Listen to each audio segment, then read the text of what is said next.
और नवरात्रे में भी देवी की आराधना का एक स्मरण का सुख है महाराज।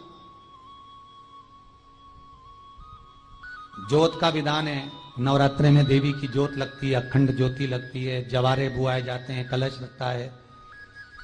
ज्योत का भी विधान है। जिसके यहां दिया अखंड जलाया जाता है, अगर वो दिए की लो, दिए की बाती अगर दक्षिण दिशा की होती है तो उसके घर में साल भर में एक घात जरूर होती है।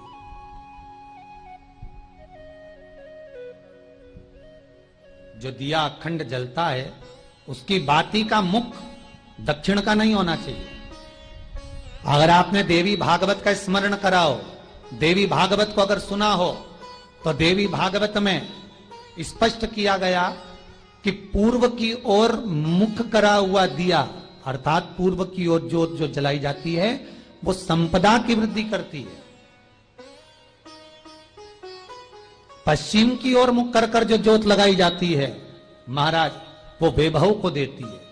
और उत्तर की ओर जो मुख कर कर ज्योत जलाई जाती है, उत्तर की ओर जो ज्योत का मुख रहता है वो आयु की वृद्धि करती है, घर में अकाल मौत को रोकती है।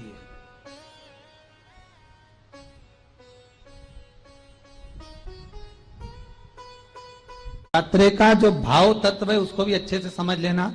दक्षिण की ओर ज्योत ना लगाएं। अगर आपको लगाना है पूरब की लगाएं, पश्चिम की लगाएं या उत्तर की लगाएं। और जितने दिन महारानी जगदम्बा जगतधात्री दुर्गा भवानी, अब की बार माता जी घोड़े पर आई है। हर बार देवी बदल बदल के आती है, इस बार जो नवरात्रे आए वो घोड़े के आए। तो घोड़े पर जो देवी जी आती है वो समृद्धि को देने वाली आती है, लक्ष्मी की वृद्धि करने वाली आती है। जैसी घोड़े की रफ्तार होती है उस रफ्तार से लक्ष्मी घर में आती है। तो ये मत सोचना कि कोरोना महामारी ने हमको नीचे गिरा दिया या कोरोना महामारी ने रोक दिया, कमाई के स्रोत रोक दिए, धन रोक दिया। चिंता मत करना। मेरी मां जगत जननी दुर्गा भवानी अब की बार घोड़े पर आई है। साल भर में इतना धन दे देगी कि आपने पीछे के 4 साल में नहीं कमाया होगा, इतनी मेरी मां भंडार भर देगी। ये घोड़े पर आई है, कोई साधारण नहीं हो सकता। देवी भागवत में स्पष्ट किया गया, जब जगदम्बा मगर पर आती है उसका भाव अलग है, और जगदम्बा जब हाथी पर आती है उसका भाव अलग है, और जगदम्बा जब घोड़े पर आती है तो जगत को समृद्धिवान बना देती है, वैभव में कमी नहीं आती।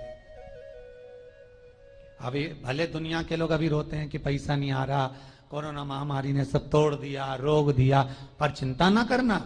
मेरी मां अगर घोड़े पर आई है तो उसका सुख आपको जरूर मिलेगा। एक जरा सी मिट्टी की दुकान भी अगर आप खोल कर बैठेंगे तो चांदी और सोना के बराबर कमाएंगे, इतना धन देगी वो मां। साधारण नहीं है मेरी माता। तात्विक सुख का आनंद देने वाली, लाभ तत्व प्रदान करने। और नवरात्रे में भी अगर आपकी कोई कामना है, आपकी अगर इच्छा है, आपका मन है, तो जगत जननी की आराधना करो।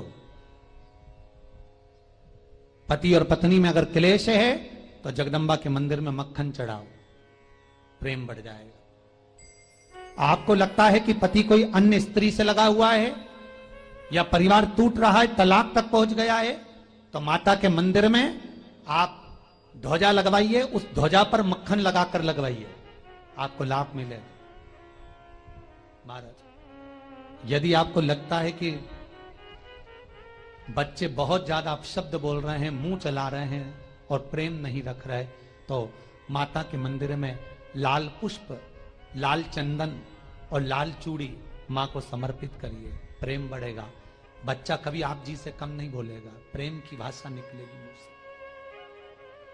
मां जगतजननी की आराधना, जगदम्बा की उपासना। नवरात्रे में 9 दिन में से कोई एक दिन ऐसा ले लो जिस दिन कन्याओं का भोजन कराओ, साथ में उनको लाल चुनरी ओढ़ाओ या कोई लाल वस्त्र, लाल पूजन की सामग्री उनको दो, सुख मिलेगा, आनंद आएगा।